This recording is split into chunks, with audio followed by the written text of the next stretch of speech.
Hi, I'm Teddy Burris, your Google Workspace and Gmail strategist, trainer, and coach. And the question I just got asked is, Teddy, what's the quickest way to get into my Google Workspace or my Gmail messages and find all of my unread messages? I'll show you how to do this, but before I do, hit that subscribe button because I have a whole lot more videos coming out on how to use Google Workspace and Gmail as business tools.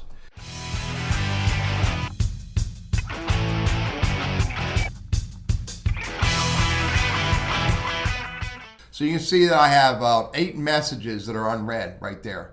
And if I click on the inbox, I can't get to them. I got to scroll down to find them. And if I have a lot of messages, then it would take a lot of time to find it. But it's really easy.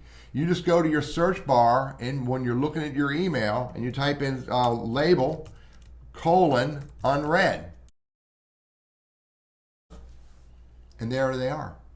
And even better than that, if you use this search feature, label unread, and you use it enough times, then you don't need to even type it in because you can just go up here and click in the search bar and click on label unread, and boom, there they are.